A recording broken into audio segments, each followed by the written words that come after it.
सार्थक प्रयास मेडिकल ज्योतिष में बहुत आगे जाएगा। मेडिकल में डॉक्टर और ज्योतिष को लेकर मेरे विचार कम शब्दों में अब अपने को समेट रहे हैं, क्योंकि एक डॉक्टर और ज्योतिष कभी भी प्लेटफॉर्म में साथ नहीं देखे हैं, जो कि निरंजन गुरुदेव के मुझे सम्मेलन में मिला है। क्योंकि साइंस आज ज्योतिष को नहीं मान रहा है, या क्योंकि उन्हें लगता है कि हम डॉक्टर हैं, तो क्या डॉक्टर एक ज्योतिष हो सकता है? तो ज्योतिष डॉक्टर नहीं हो सकता है। बड़ा विचित्र सा प्रश्न मेरे अंदर था। दोनों ही सेवा क्षेत्र में होते हैं। एक ज्योतिषी या एक देवज्ञ अच्छा हीलिंग करता है, वही डॉक्टर भी हीलिंग ही करता है, वो शरीर की करता है। जैसा कि अभी खिवराज जी ने उस दिन लिखा था, दोनों ही सामाजिक सेवा का काम करते हैं। डॉक्टर विभिन्न टेस्ट कराते हैं और फिर बीमारी को बताते हैं। वही मेडिकल एस्ट्रोलॉजी में ग्रहों और नक्षत्रों से अगर हम सूक्ष्म रूप से पूर्वानुमान से रोगों को बता सकते हैं, जो कि निरंजन गुरुदेव ने करने का प्रयास किया था। हम सभी विशाल रंगमंच में कलाकार हैं। जैसा कि साइंस में भी न्यूटन की क्रिया की प्रतिक्रिया बताई गई है, वैसे भी हमारे पूर्व जन्म के कर्म को रोगोपचार को मानते हैं। चिकित्सा क्षेत्र में और ज्योतिष क्षेत्र में सूर्य का विशेष महत्व होता है, जैसा कि आप सभी ज्योतिषविद हैं, जानते होंगे। अब सबसे महत्वपूर्ण ये बात है कि हम लोग कोई दवा रिस्पॉन्स न करने का कारण भी ज्योतिष में पता होता है, पर डॉक्टर को नहीं पता होता है। वह बार बार दवाइयाँ बदलता है। वही किस नक्षत्र में दवाई विष के रूप में दे रहा है डॉक्टर, हम लोग जान सकते हैं।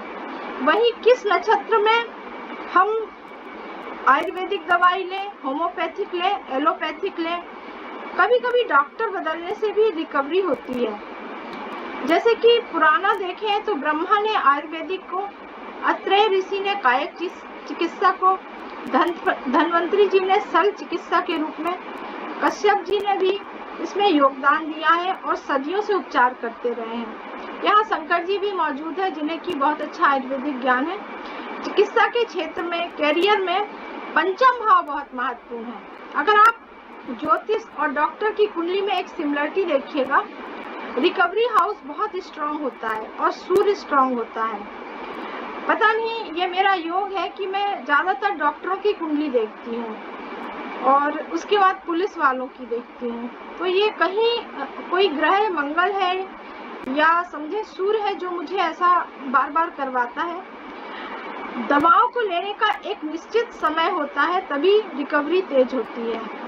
रक्त रसायन हमारे बदलते रहते हैं 24 घंटे में। यह चंद्र की कलाओं का प्रभाव होता है। जैसा कि सबको पता है कि 90 अंशों पर जब सूर्य चंद्र होते हैं, यानी अष्टमी व्याधि नाशिनी, तो यह रोग को ठीक करते हैं। तो हम किसी की अगर रिकवरी कर रहे हैं ज्योतिष में भी, तो अष्टमी के दिन अगर रिकवरी दवाइयों के द्वारा उसकी करेंगे, जो असाध्य रोग है, तो कहीं कहीं हमें रिजल्ट पॉजिटिव मिले हैं। वही 190 अंश पर सूर्य और चंद्रमा चतुर्दशी को होता है, वहाँ पर हम अगर कोई रिकवरी करते हैं, उस दिन रोग बढ़ जाते हैं, तो हमें उस दिन रोग का कोई भी रिमेडीज नहीं करवानी चाहिए।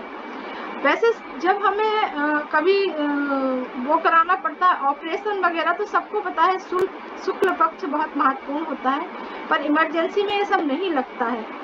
वहीं हम लोग राहु की दशा में आया रोग देखकर डर जाते हैं, क्योंकि राहु हम लोग को भ्रम पैदा करते हैं। वही मैंने ये भी देखा है कि राहु के मुख में अगर चंद्र हो, मतलब बहुत कम अंशों में हो, तो औषधि हम जो लेते हैं वह विष के समान होती है। डॉक्टर की कुंडली में आप देखिए, पंचम भाव, छठवां भाव, 10वां भाव और 12वां भाव स्ट्रांग होते हैं। देखिएगा आप लोग, मैं ऐसा नहीं कह रही हूँ कि ये नियम बिल्कुल फिक्स है, पर कोशिश करिएगा। वही ज्योतिष में यही भाव होते हैं, बस अष्टम भाव ज्योतिष में जुड़ जाता है, क्योंकि ये गुण विषय से जुड़ा होता है। शनि, बुध और चंद्र साथ हो या इनकी दृष्टि संबंध हो तो दवाई नहीं लगती है। अभी कोरोना काल में इस तरह की कुंडलियां बहुत आई हैं। हमें षटबल भी देखना चाहिए कुंडली में कि षटबल किस ग्रह का कितना स्ट्रॉन्ग है। अगर कोरोना के टीके की बात कर रहे हैं या दवा का दुष्प्रभाव की बात कर रहे हैं या एलर्जी की दवाइयों की बात कर रही हैं, तो ये सभी हमारी ज्योतिष के विषय हैं जिन्हें हम लोग भूल गए हैं या हम लोग खोज नहीं रहे हैं। तो मैं सबसे पहले ये बताना चाहूंगी कि मैंने सूर्य, मंगल और गुरु 3 ग्रहों को बहुत स्ट्रांगली ज्योतिष और डॉक्टर की कुंडली में देखा है। वहीं शोध का भाव 8वां है, जैसा कि गुरुदेव ने कहा था, एकादश से जुड़ता है। अब मैं होम्योपैथिक दवाइयों की बात कर रही हूँ। 12 राशियां हैं तो 12 ही साल्ट्स हैं, और वहीं पे उसमें कार्बनिक और अकार्बनिक दोनों साल्ट्स होते हैं जो कि हमारे भौतिक शरीर में काम करते हैं। आयुर्वेदिक में भी हम 3 नाड़ी को देखते हैं या त्रिगुण देखते हैं, पंचभूत और इंद्रियों को देखते हैं। तो देखिए, इसमें भी प्रकृति, आत्मा और मन तीनों से वात, पित्त, कफ को जोड़ते हैं तो हमारा रिकवरी प्रॉपर होती है। तो हम लोग एक डॉक्टर के रूप में हीलर हैं। हम लोगों ने अपनी खुद की स्ट्रेंथ को बढ़ा के और इस तरह की हीलिंग करना चाहिए कि सामने वाला डॉक्टर को भी भूल जाए और हम लोगों से हीलिंग कराए। साथ ही साथ मैंने देखा है कि अगर 16 कलाओं में चंद्रमा की 20 घटी मृत्यु भाग में है तो कभी भी ठीक नहीं हो सकता रोगी, इसलिए वहाँ पे लाइलाज रोग को बताया जाता है, जैसे सिजनोफ्रीजिया है।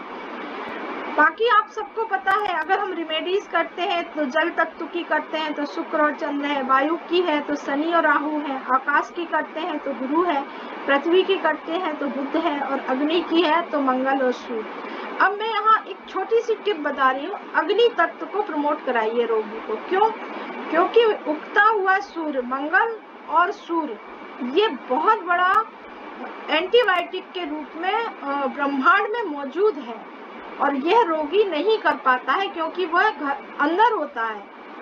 यह रेमेडीज के बारे में आप लोग जरूर विचार करिए, हो सके तो मुझे भी इस रेमेडीज के बारे में बताइए, क्योंकि हम चाहते हैं ये बहुत नेचुरल रेमेडीज को हम लोग कैसे फॉलो करें, क्योंकि यह किसी भी रोगी के लिए बहुत महत्वपूर्ण होती है। और यह शोध संस्थान, मुझे लगता है, मुझे जुड़ना का मन होता है। अगर ये आगे काम करेगा तो निश्चित है मैं मेडिकल एस्ट्रोलॉजी में आगे काम करना चाहूँगी।